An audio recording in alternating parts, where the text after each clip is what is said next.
Iniciando Ana Maria Hatz dessa sexta-feira, dia 12 de novembro. Conversando um pouquinho com vocês, né?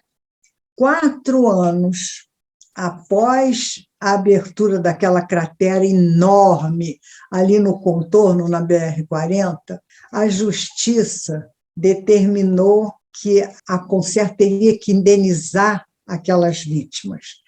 E ela agora diz que na conta só tem 1.200.000 e que só é suficiente para indenizar 6 famílias, as outras vão ficar a ver navios, achamos nós, né?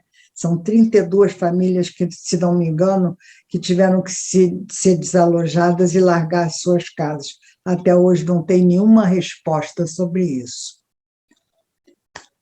O hospital da Unimed, aqui de Petrópolis, está considerando um marco histórico que aconteceu nessa semana até sexta-feira, dia 5. O fato deles não terem nenhuma internação de nenhum paciente com Covid-19. Eles estão achando isso um marco histórico na história dessa pandemia, graças a Deus. O governo do estado do Rio de Janeiro anunciou, juntamente com o secretário estadual de Desenvolvimento Social e Direitos Humanos, que é o Matheus Quental, que foi até candidato a prefeito nas últimas eleições aqui em Petrópolis, a estadualização do restaurante popular, 2 restaurantes populares de Volta Redonda e de Petrópolis. Ele anunciou essa estadualização dizendo que a ideia era, além de aliviar a caixa dos municípios, né, era reformar e ampliar a capacidade de atendimento à população mais carente. Isso disse o governador Cláudio Castro, no dia 5 passado, numa reunião de prefeitos que ele fez em Teresópolis. Não se falou nessa reunião sobre o novo restaurante que ele também prometeu nos distritos, lá em Itaipava ou Correias. Não sei, vamos ver se vai sair ou não vai sair, né? O salário mínimo está longe de garantir as necessidades básicas da população.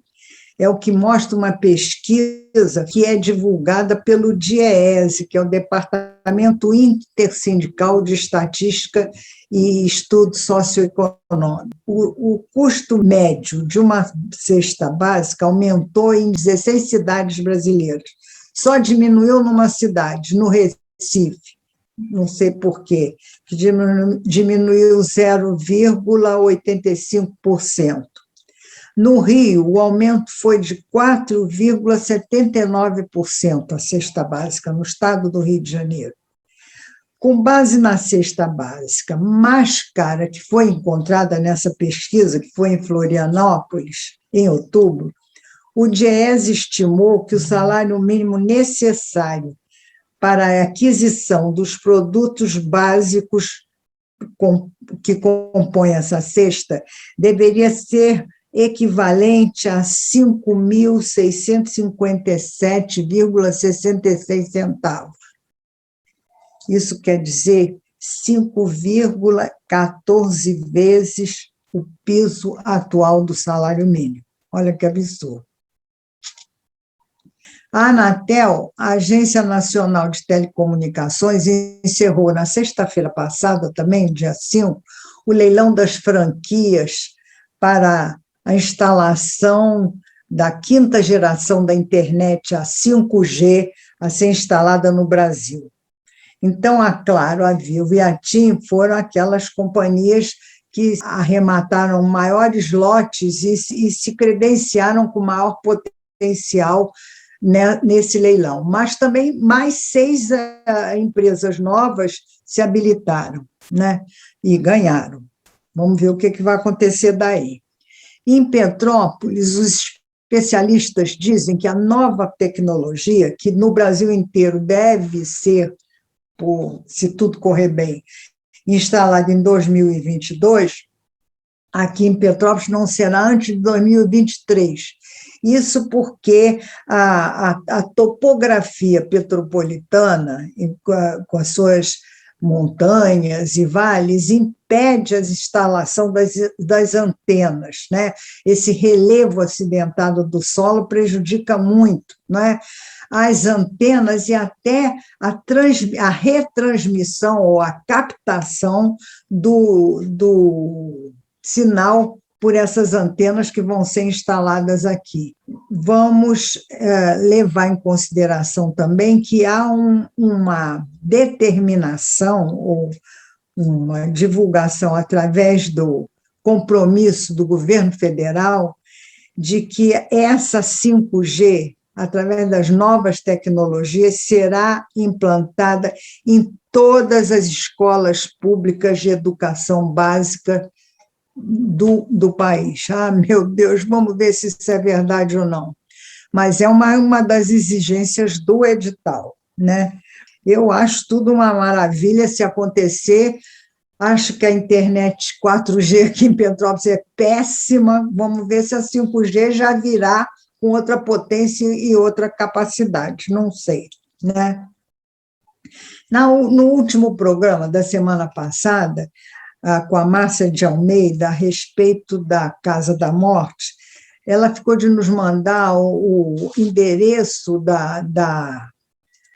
do grupo Etienne Romeu no Facebook, para quem quisesse se credenciar e acompanhar. E agora, então, ela me mandou, eu vou dar aqui o endereço, quem quiser entre e acompanhe o grupo Etienne Romeu no Facebook. É só entrar assim, Grupo Etienne Romeu no Facebook, e pede para ser aceito como acompanhante, né, ou como seguidor do grupo, tá bom? Esse programa de hoje nós vamos fazer inteiramente com um assunto só, que é um assunto tão importante, na minha opinião, para Petrópolis e para o Brasil como um todo, historicamente falando, culturalmente falando, que é esse congresso da Dona Isabel, da Princesa Isabel, que vai acontecer no Museu Imperial na próxima semana. Então, eu vou entrevistar o programa inteiro a professora Fátima Argon falando sobre isso. Levou o programa inteiro, mas eu acredito que tenha valido a pena para vocês se inteirarem um pouquinho deste congresso, que vai ser virtual, e acompanharem, porque vai ser de grande interesse para elucidar determinados fatos e clarear a cabeça da gente, mais uma vez, sobre essa parte tão importante do Segundo Império, que é a nossa história aqui de Petrópolis e do Brasil como um todo. Tá bom? Vamos passar a entrevista com a Fátima, então. Muito obrigada.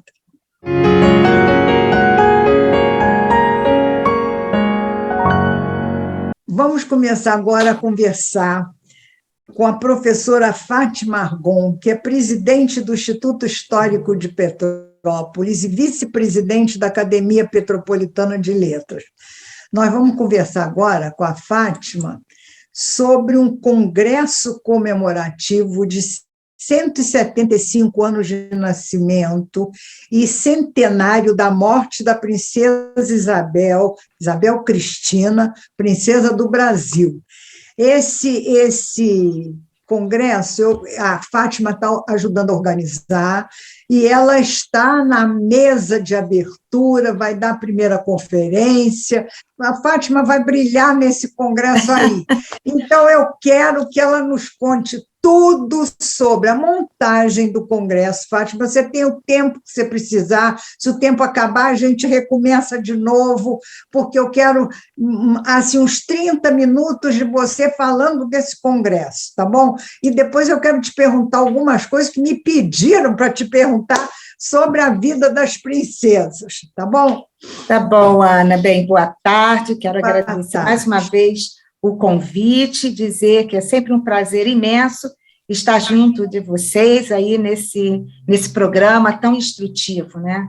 Então, o nosso congresso, ele nasceu de uma ideia, né, do Museu Imperial e do Instituto Dona Isabel, que acabaram, então, unindo esforços, né, para se juntarem nesse grande projeto.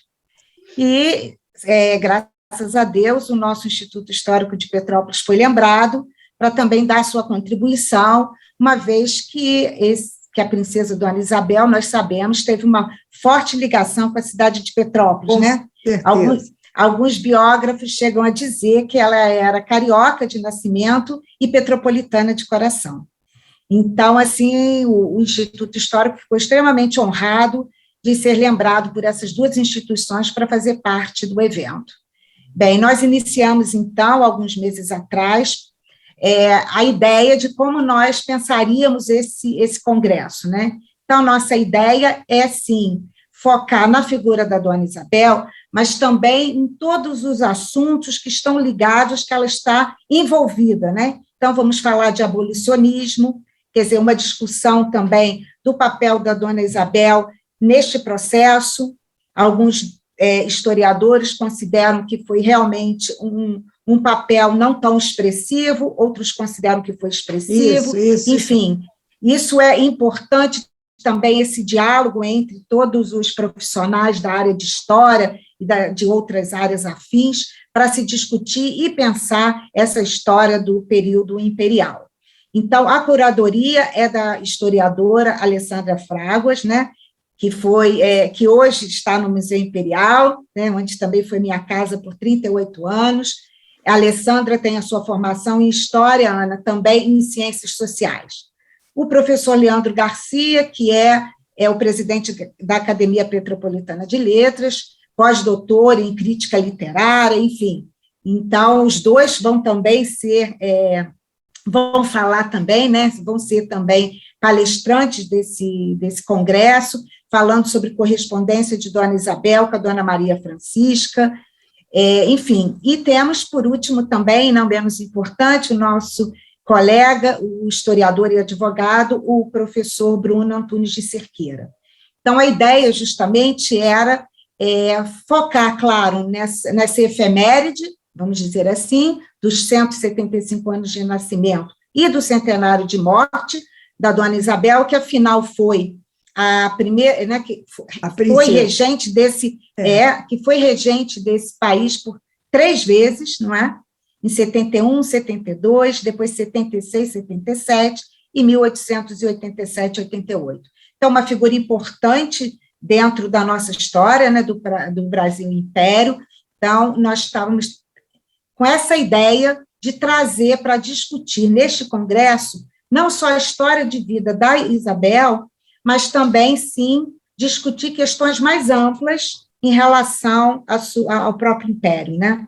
Então, convidamos uma série de profissionais, não só, como eu disse, da área de história, mas sociólogos, como a Ângela Alonso, da USP, a professora Mariana Moaz, historiadora da Universidade do Rio de Janeiro, pessoas também, Ana, que estão ainda em formação.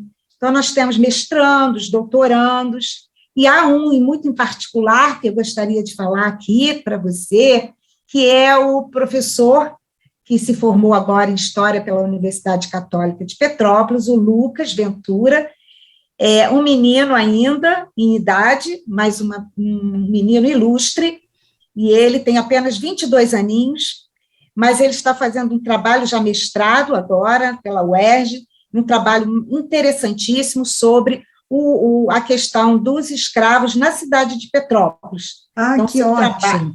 Muito bacana, e o seu trabalho foca justamente, quer dizer, foi sua monografia, agora ele está ampliando no mestrado, que é aquela grande solenidade que aconteceu, foi realizada no nosso Palácio de Cristal, em 1º de abril de 1888, que deu as cartas dos últimos escravos da cidade.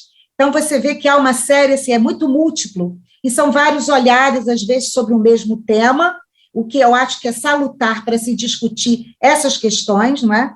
Então, assim, esse nosso congresso, ele pretende exatamente isso, contribuir para essas discussões sobre esses diversos temas, não é? E trazer também novidades em tudo aquilo que hoje está sendo estudado, novas fontes que estão sendo descobertas. E, além disso, Ana, é importante a gente salientar que, na história, várias vezes a gente tem o mesmo documento, mas o olhar, o foco é outro, e ele se transforma, né, porque, assim, o documento por si só não fala, ele necessita de perguntas, e são os historiadores e os outros profissionais que fazem esse exercício, né, que, a partir dali, então, fazem suas análises e as suas interpretações dessas fontes primárias. Então, deixa eu começar a te fazer algumas perguntinhas. Primeiro, Sim. Vamos falar bem da data do Congresso, que vai ser em modelo virtual, né, Fátima? Isso. De 16 a 19 de novembro, das 10 da manhã às 15 da tarde, é isso? Isso. Terá uma parte de uma conferência de manhã e uma mesa redonda, e de tarde outra conferência e outra mesa. É esse o formato? Na verdade, sim, nós vamos ter, no primeiro dia, e depois vai seguir sempre esse mesmo formato, às 16 horas, na parte da tarde, vai sempre haver uma conferência, e na parte da manhã nós vamos ter as comunicações, não é? Então, na parte da manhã são as comunicações, e à tarde a conferência. E aí, essa conferência, então, sobre esses temas múltiplos que você já elencou aí, que nós vamos ter para nos deleitar, né, e nos ilustrar, vamos dizer assim. Isso, então, na verdade... desculpa. Não, pode falar, eu não quero te cortar. Não, de maneira nenhuma, é porque, assim, na primeira conferência, né, que eu vou falar um pouquinho sobre Dona Isabel no exílio, que ainda há uma lacuna muito grande, os estudos ainda são muito poucos, ou, na verdade, quase nada foi escrito. E se a gente pensar, né, Ana, sua vida no exílio, foram exatamente 32 anos de exílio, né? Então, depois nós vamos ter uma outra conferencista, que é a professora Tereza Malatian, da Unesp, inclusive, abrindo um parênteses, nós tivemos a felicidade, eu e o Bruno de Cerqueira, da Tereza ser a prefaciadora do nosso livro Alegrias e Tristezas, né? Depois, ótimo. Então, nós temos a professora Ângela Alonso, da USP, e a Mariana Moazzi, como eu já disse, da Unirio. Esse o formato. Fátima, quer dizer, na sua conferência, você vai falar especificamente da princesa Isabel, quer dizer, não, mais da Condessa de, né? Porque no exílio ela já não era mais a princesa, ela era Condessa de apenas, né? Então, vocês têm, inclusive, a parceria dessa cidade onde ela viveu no exílio. Fala um pouquinho disso aí. Então, na verdade, assim, a gente vai pensar, né? Quando houve o golpe de 89, que deu fim ao regime da monarquia, não é? Dona Isabel, então, foi para Paris, ela e o pai, quer dizer, para Portugal, depois foram para Paris, foi exatamente onde eles passaram o exílio, né, toda a sua vida. E a Dona Isabel, ela não deixa de ser a princesa do Brasil. Não há mais a monarquia, mas ela não perde o título, né, porque ela é nascida princesa. Bem, e depois, em 1891, em dezembro, quando o seu pai morre, ela passa a ser a imperatriz in jure, né? Quer dizer, aquela imperatriz de direito, mas não de fato, porque não havia mais a monarquia. Então, isso é importante a gente, né, enfim, esclarecer isso para o nosso público. A princesa nunca deixou de ser princesa e com a morte do pai, passa a ser uma imperatriz in jure, né? Pelo casamento, ela acumulou o título de condessa, né? Exatamente, de condessa. E, assim, na verdade, durante o seu tempo no exílio, depois da morte do pai, muitos passaram, inclusive a não mais chamá-la de Sua Alteza Imperial, que era o título dado aos príncipes, né, e princesas, mas sim Sua Majestade Imperial, portanto, a imperatriz, né? Então, quer dizer, esses dados que a gente precisa também esclarecer para o nosso público, né? Com certeza. Então, assim, a minha ideia é justamente alertar para quais foram os projetos que a Dona Isabel, então, no exílio, ficou à frente, o que ela pensava, de que maneira ela viveu isso, né? Então, a minha ideia é justamente discutir quais eram esses projetos, se esses projetos eram a continuação de alguns deles que ela já enfim, lutava, que ela já reivindicava algumas questões e tudo, ou se era e com novas alianças, né? Como ela vai se inserir e vai criar essa rede de sociabilidades no período do exílio. Então, essa é a minha fala. E aí a ideia foi, em função também, muito desses trabalhos que eu e o Bruno temos desenvolvido desde o livro, né? Nós encerramos o livro e depois continuamos os nossos estudos. Esse contato com o Museu Louis Philippe, onde, né, funciona lá o Castelo D, que a dona Isabel morou, que era uma propriedade do marido dela, né, da família Orleans, que depois eles vão adquirir, passam a morar lá em 2 lugares, em Paris, em Boulogne-sur-Seine, e no Castelo D, né, que é um belíssimo castelo. Inclusive, há no nosso congresso uma fala do professor Carlos Lima, justamente sobre a coleção da família imperial e tudo aquilo lá ligado ao Castelo D. Então, você vê que a gente vai estar aí ampliando e tentando pegar, nós vamos falar sobre a educação da princesa Dona Isabel, enfim, há realmente um assunto, vai ser muito plural, né, nesse sentido. Então, nós tivemos a sorte de poder contar com a parceria do museu, né, do Museu Louis Philippe, na França.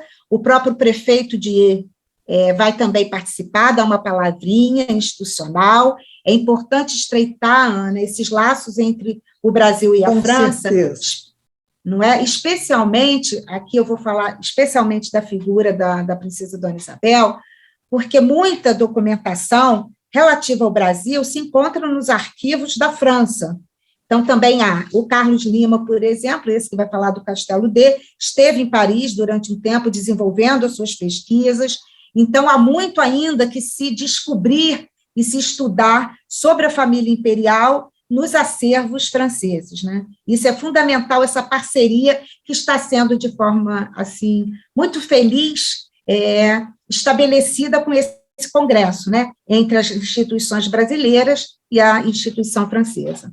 Inclusive, a nossa família imperial tem uma ligação com a família da França, imperial da França, muito grande, né, Fátima? A gente tem que cultivar isso historicamente, né, e não deixar morrer essa ancestralidade nossa, que é da nossa família imperial, né, que tem essa ligação francesa muito grande, né, e até a gente nota na educação, principalmente do Dom Pedro II, né, e tudo, que é uma educação muito, vamos dizer assim, primorosa e, de certa forma, muito universal, né?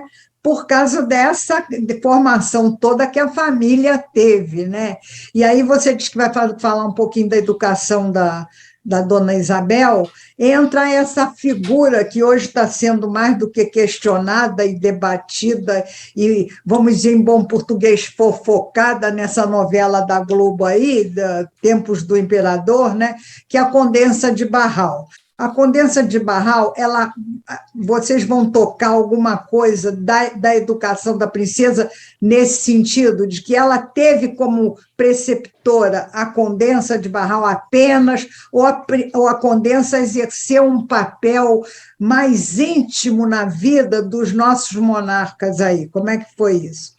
Então, Ana, sim, nós temos 2 especialistas também na área de educação, a professora Jaqueline Aguiar, que já publicou um livro, resultado da sua dissertação de mestrado, sobre a educação da princesa Dona Isabel, a educação formal, que começa em 1854 e vai até o ano de 1864, portanto, são 10 anos de estudo, que ela é encerrada, essa educação formal, por ocasião do casamento da princesa Dona Isabel em 64. E a outra especialista também na área de educação é a professora Ana Cristina Francisco, essa aqui de Petrópolis, não é?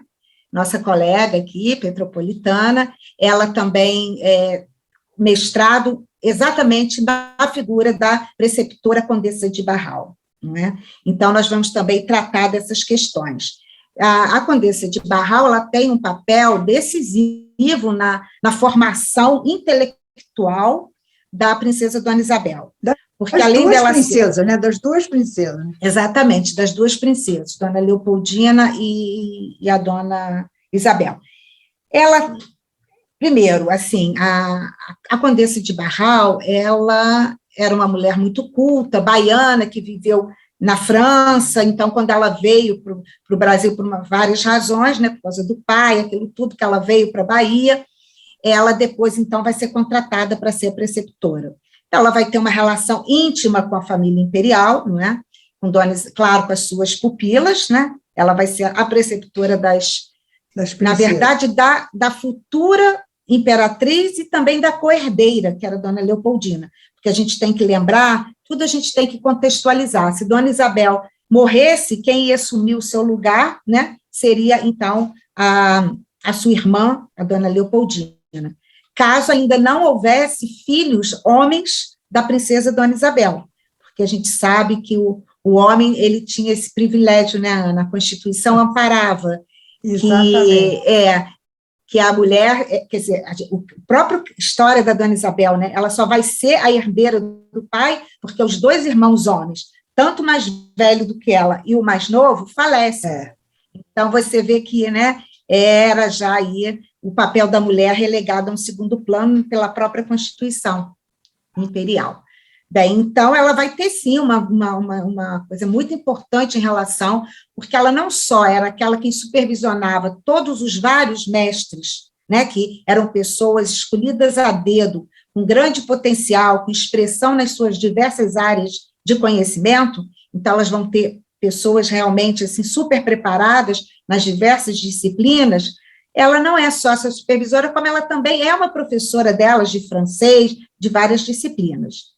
Então, elas tinham, e a Dona Isabel, e tanto a Leopoldina tem uma carta que eu acho muito forte, que ela diz, você sabe que você é quem fez o meu caráter, né? Então, você imagina o quanto elas tiveram, a Condessa de Barral teve uma influência imensa.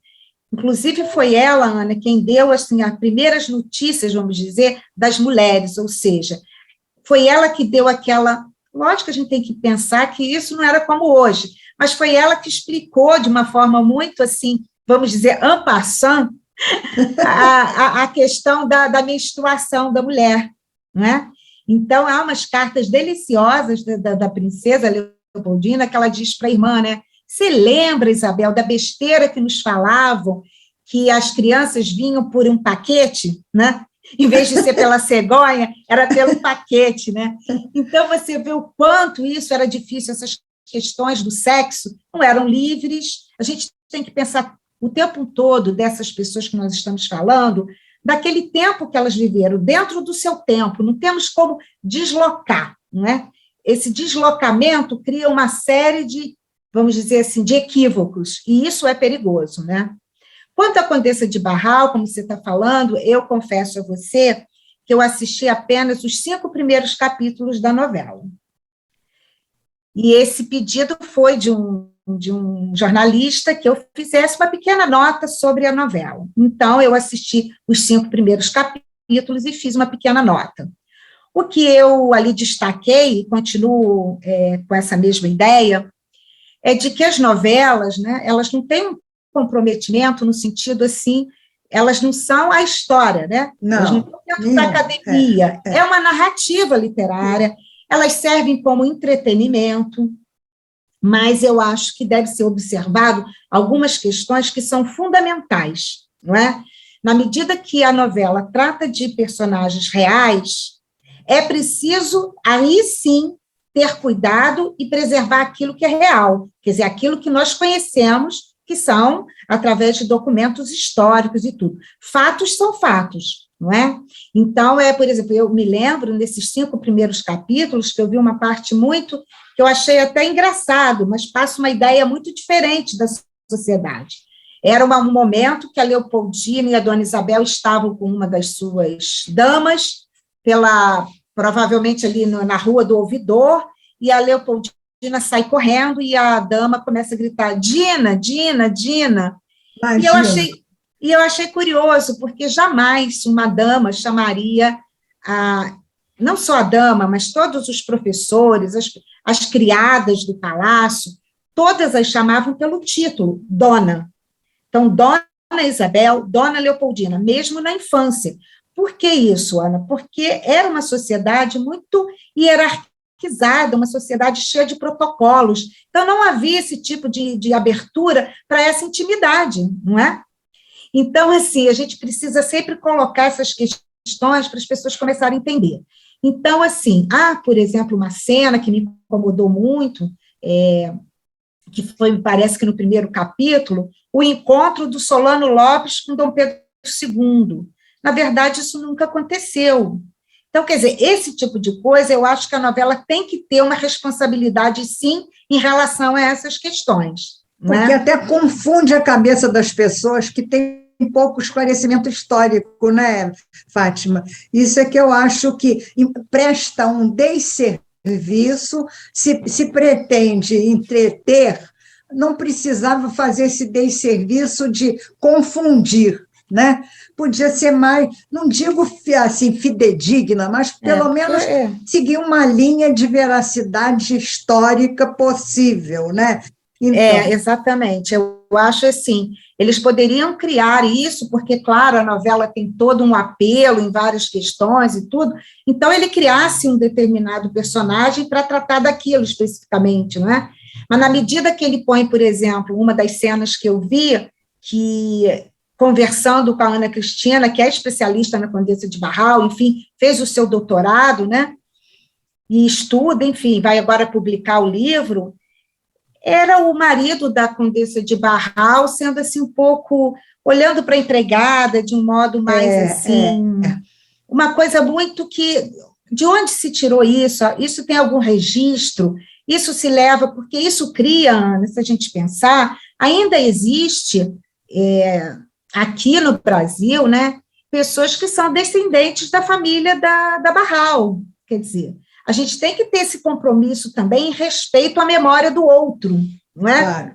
Então, assim, não é escamotear ou fazer, não é nada disso, mas a gente precisa ter um respeito pela história e também pela história das pessoas, a história familiar, não é? Esse respeito é fundamental em todos os sentidos. Então, é esse meu, vamos dizer assim, um cuidado que eu acho, eu confesso que não assisti mais a novela, por várias razões. Uma delas é tempo, e outras também que eu confesso que, às vezes, vamos dizer... É um pouco irritante, né? Acaba que você fica um pouco, assim, desconfortável, vamos dizer assim.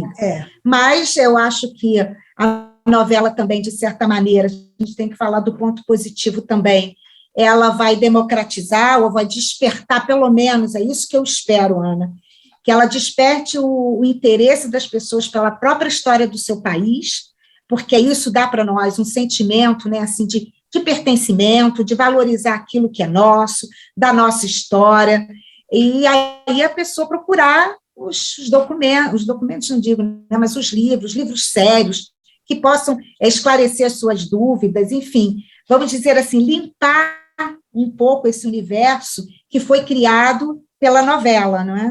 Então, assim, agora é isso que você falou, será que todos vão ter esse cuidado de comprarem livros para fazer essa leitura, ou uma pessoa que é mais adolescente procurar o professor de história e tentar saber de que maneira aquilo aconteceu, porque, Ana, a novela pode ser, por exemplo, né, eu não sei o que você pensa disso, mas eu acho que a novela poderia ser, inclusive, um bom recurso pedagógico para que os professores possam estudar e explorar esses temas, não é? Com certeza. Se você me permite, eu vou contar uma história que aconteceu comigo e com mais uma colega, a Neive, lá do museu. Na época, a Lurdinha era a nossa diretora do museu. Maria de Lourdes, né? Barreiras Horta. E aí eu me lembro que nós fizemos um CD-ROM, foi o primeiro da instituição, estava aquela coisa, né, da tecnologia, o que pode nos ajudar, e nós, então, pensamos em fazer um CD-ROM com toda a documentação de Dom Pedro I. Por que foi essa a escolha? Para mostrar exatamente que o Museu Imperial não guardava só documentos do período de Dom Pedro II, do segundo reinado, mas que ele era extremamente rico com a documentação do primeiro reinado, né? Tá. E nós somos um museu, quer dizer, o Museu Imperial é o museu do Império, e não do segundo reinado. Bem, aí fizemos um CD E vieram várias revistas e jornais nos procurar para fazer, e foi muito badalado na época. E aí uma das revistas falou assim, eu sei que existe um documento pornográfico de Dom Pedro I. Pornográfico? Aí eu disse assim, não, tem sim um documento aqui dele escrevendo para uma pessoa, e ele desenhou um pênis. E aí ela disse assim, então, eu queria esse documento, não sei o que, não sei o que. Eu falei, olha, esse documento consta do nosso catálogo. Só que a nossa ideia com esse instrumento é realmente democratizar, é dar possibilidade das pessoas conhecerem o acervo e fundamentalmente, que ele sirva, porque era uma coisa bastante simples e didática, para os professores. Então, assim, a gente não quer explorar mais uma vez, essa visão de um homem ligado ao mulherengo, ligado a sexo. O que nós queremos mostrar é que ele é um homem plural, um homem como todos nós, né? Cheio de diferenças, de facetas, né? Nós não somos uma única pessoa. Facetas, né? Facetas de temperamento isso. e de formação, né? E aí ela, me chamou de reacionária e tudo, não sei o quê, e não, eu quero documento, enfim. E aí ela disse, mas vocês fiquem tranquilas, eu vou usar esse documento de uma forma séria, de uma forma... cedemos o documento, que é isso que eu estou te dizendo. Os documentos estão aí para serem vistos, consultados, estudados. E aí ela botou na capa da revista o desenho com uma lupa em cima. Ou seja, uma coisa muito sensacionalista.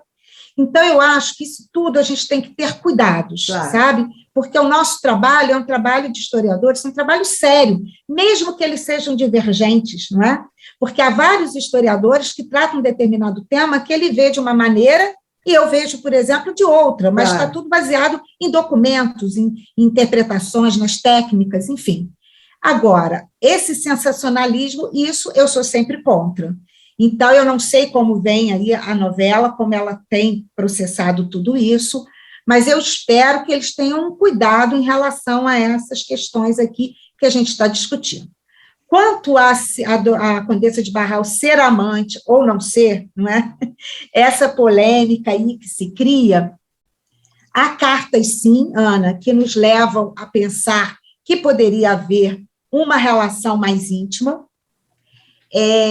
Há alguns historiadores que chegam a afirmar que houve, outros dizem que não. Uns dizem que foi realmente uma relação carnal, outros dizem que foi uma relação muito mais platônica, não é? Então, há uma série de questões que a gente precisa aí discutir, entender aquele momento, contextualizar isso tudo, para não fazer, assim, afirmações que eu diria vãs, né? Uma coisa sem ter um fundamento teórico, sem ter um estudo mais analítico. E, assim, nós sabemos na história, Ana, desde sempre e até os dias de hoje, que relações extraconjugais existem. Com certeza, né? E na realeza também eram comuns naquela época. Bastante. Né? Então, o que me preocupa é simplesmente assim, você com isso jogar sobre a figura do imperador Dom Pedro II, vamos dizer assim, algo que seja tão prejudicial à sua figura e escurecer, né? Transformar outras possibilidades, né, do caráter dele e da formação dele, que são muito mais concretas e muito maiores do que isso, né? Não, a gente não pode esquecer que Dom Pedro II foi. E assim, acho que não só na minha análise, mas na grande maioria, todos sabem que ele foi o grande chefe de Estado brasileiro. Dom Pedro II contribuiu para esse país em quase 50 anos, não é? À frente do nosso país de uma maneira, Ana, que até hoje ninguém nem chegou perto. Lógico. E aí as pessoas vão falar, ela é monarquista. Não, não sou. É uma análise que a gente vê, e aí tem várias pessoas, inclusive da área de economia, que eles mostram isso, que Dom Pedro II foi um homem sério. Primeiro que ele tinha uma qualidade que eu achava fundamental, que ele mesmo dizia, para mim só existem dois tipos de homens, aqueles que estão ao meu lado pelo bem do Brasil e os que estão do outro lado. Então, assim, aquele homem, ele se sacrificou do ponto de vista pessoal, isso a gente sabe, extrema ele toda, mesmo, a vida toda, a vida toda, né? inteira Não teve pelo infância, país. não teve nada, né? Como Dom Pedro II foi importante também na formação do nosso patrimônio cultural, né, nosso patrimônio histórico e artístico. A gente tem que lembrar que ele foi um grande colecionador de fotografias, né, é a maior coleção da América Latina, reunida por um chefe de Estado, e Dom Pedro II, antes de falecer, em 1891, em julho, ele entregou esse acervo à Biblioteca Nacional, que é a nossa coleção Dona Teresa Cristina Maria, que tem mais de 20 mil imagens. Então, assim, todas as viagens que ele fez ao exterior, né, 3 viagens longas, ele sempre ia visitar os museus, Ana, e dizia assim, nós temos que ter isso lá no Museu do Rio. Então, outra coisa que ele buscava, todos os grandes intelectuais, por exemplo, da Europa, pessoas chaves, e colocava e convidava para, por exemplo, dirigir o Museu do Rio, para dirigir a Escola de Minas de Ouro Preto, ou seja, ele estava pensando mesmo num projeto de nação, numa nação civilizada. Ele era um homem que se correspondeu com os maiores intelectuais do mundo, né, falava várias línguas. Então, assim, o meu receio é sempre esse, da gente esquecer tudo que Dom Pedro II fez e ficar focado se ele teve ou não uma relação extraconjugal. Não, deixa eu te perguntar outra coisa sobre o Conde de, inclusive, porque muita gente, muitos historiadores, inclusive, dizem que ele teve muito mais influência na abolição do que a própria Dona Isabel, né? É verdade isso ou não? Ou ele era mesmo consorte apenas, ou ele tinha um papel político sobre a princesa que desenvolveu determinadas atuações dela enquanto regente, vamos dizer assim? Então, Ana, na verdade, é uma ótima pergunta, porque eu acho que não foi nem sobre a Isabel, eles eram parceiros, não é? Eram mesmo? Eles eram muito parceiros. Então, assim, há uma carta que Dona Isabel fala sobre a papinha, né, que era o trabalho, e aí ela diz, é muito melhor a gente ter uma pessoa, né, que a gente possa estar juntos, para pensarmos juntos, construirmos juntos. Então, é claro que o Conde D conversava sobre vários temas com ela, se discutia, porque eles eram um casal, e um casal que se amavam profundamente, não tinha muito respeito pelo outro, mas imaginar, Ana, que a Isabel não tinha suas próprias convicções, que ela não era uma mulher inteligente, capaz de pensar por si própria, é reduzir menosprezar muito. A figura da mulher, né, Fátima? Exatamente, é sempre menosprezar isso. A figura da mulher. Porque, olha, Ana, essa sociedade que nós estamos falando era uma sociedade dos homens. Era uma sociedade, nós temos que lembrar que nesse momento, né, nesse período, a mulher não podia exercer nenhum cargo público, ela não tinha direito a voto, ou seja, ela era educada para ser a mulher da casa, a mãe, a mulher, a esposa, né? Então, assim, mas também que a gente pensar que não há possibilidade dessas mulheres, de alguma maneira, criarem um mecanismo para saírem dessa estrutura tão rígida, é colocar a mulher totalmente submissa. E nós sabemos que isso não acontecia, não só com a princesa Dona Isabel, com a sua mãe, Teresa Cristina, com as mulheres, de uma forma geral. A gente tem vários exemplos na história do Brasil, que as mulheres, sim, agiam. Inclusive, Dona Isabel e suas amigas, um espaço que elas tinham muito para fazer essas negociações, vamos dizer assim, era, por exemplo, o espaço da igreja, não é?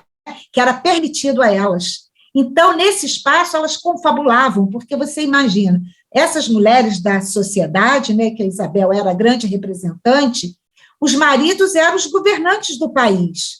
Então, a política era um assunto que estava o tempo todo ao redor delas, nas mesas das refeições, ou nas salas de estar onde os homens estavam, e elas estavam, querendo ou não, participando dali, eram nos seus concertos, nos saraus, a política estava ao redor delas. Então, elas, claro que estavam, sim, envolvidas nessas questões. Agora, o que é preciso tomar cuidado é isso, é de subjugar Isabel. Ela saiu dos braços de Dom Pedro II e, com o casamento, foi para os braços do Conde D.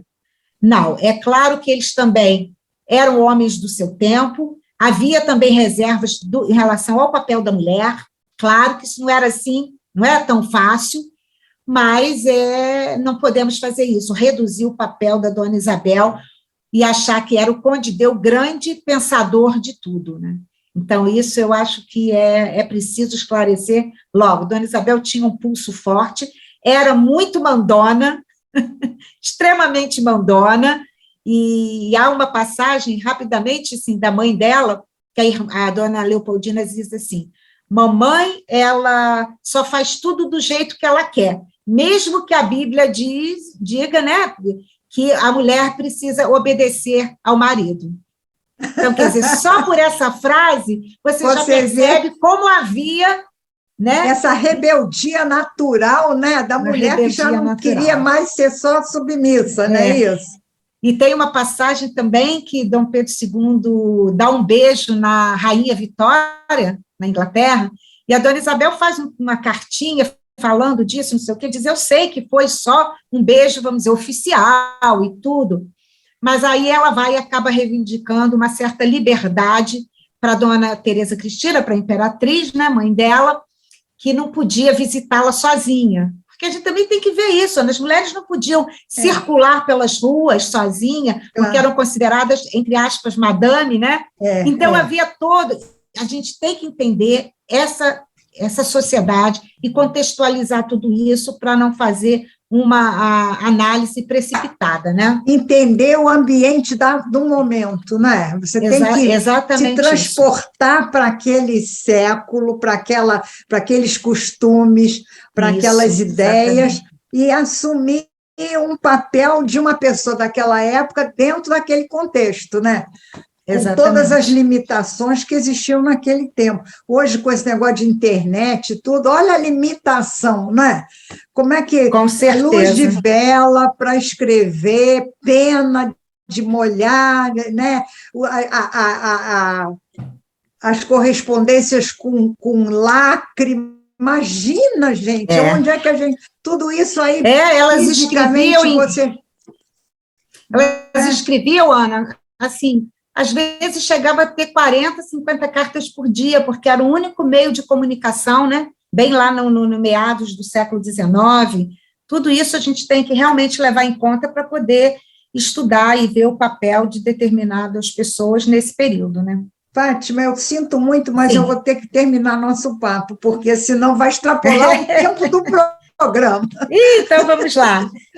Bem, Ana, eu queria encerrar, então, para a gente lembrar sobre o nosso congresso, que era o grande tema, né, de hoje do nosso bate-papo, que é lembrar que esse congresso ele é gratuito e não haverá inscrições, né? Todos podem assistir uma ou outra conferência, enfim, basta lá entrar nos links, vai a nossa...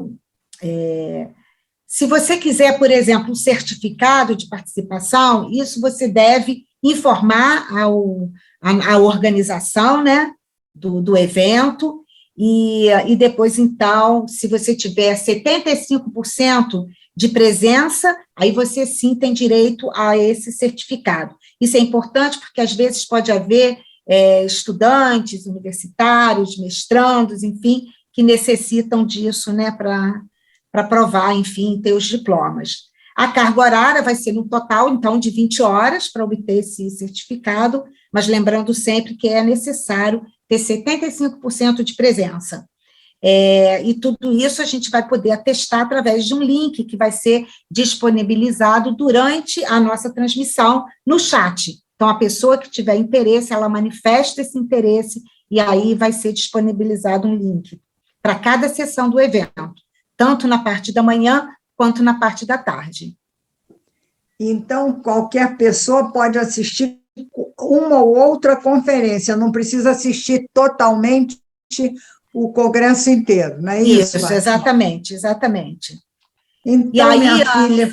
Sim, fala, só para fechar, porque eu não sei se eu deixei assim, né, mas que todas as temáticas do nosso congresso não vai abordar só a área de história, né, mas também pessoas, olha, arte, turismo, isso tudo Então, o evento ele vai interessar tanto os pesquisadores, professores, estudantes, mas também, Ana, os interessados de forma geral para saber como se deu a educação no Império, como foi a vida dela no exílio, enfim, é para todas as pessoas, né? Para quem tiver interesse na história do nosso país. Com certeza. E quem gosta muito das intrigas de Alcova também vai ter lá os seus interesses explicitados nesse congresso, porque tem a figura da Condessa de Barral, tem a figura do Conde de, que são duas pessoas que são coadjuvantes nessa história, mas muito importantes, com uma importância enorme. Então, isso desperta curiosidade. Sem esse negócio da Alcova é brincadeira minha, mas é a curiosidade do coadjuvante nesse papel histórico que a gente vai ter acesso nesse congresso, né, Paty? Você falando em coadjuvante, me lembro de uma pessoa extremamente importante para a história do Brasil, também é a imperatriz Dona Teresa Cristina, Com né? certeza. Que às vezes é tão esquecida. E ela é esquecida porque ela é uma pessoa muito tranquila, né? Muito, assim, vamos dizer assim, ciente do papel que ela exercia, né? Quer dizer, ela pisava em ovos, né? Pelo papel dela, né? Mas também, ela era importantíssima, né? Importantíssima nisso tudo, né? Isso. Fátima, meus parabéns a vocês todos que organizaram isso e vão nos dar esse presente à cidade de Petrópolis e ao Brasil, porque o congresso é para o Brasil inteiro, não é só para Petrópolis, né? É verdade. Então, que todo mundo aproveite bastante e que saia desse congresso com muito mais cabedal de informações e vamos dizer assim, de informações e de formação a respeito da nossa formação política que vem lá daquele tempo, sem tanta diversidade, sem tanta perversão, sem tanta coisa que a gente nem deve comentar que acontece hoje em dia, né? Fátima, muito obrigada. Grande beijo para você e muito obrigada, um abraço, sucesso. Obrigada, Ana, obrigada. Tchau.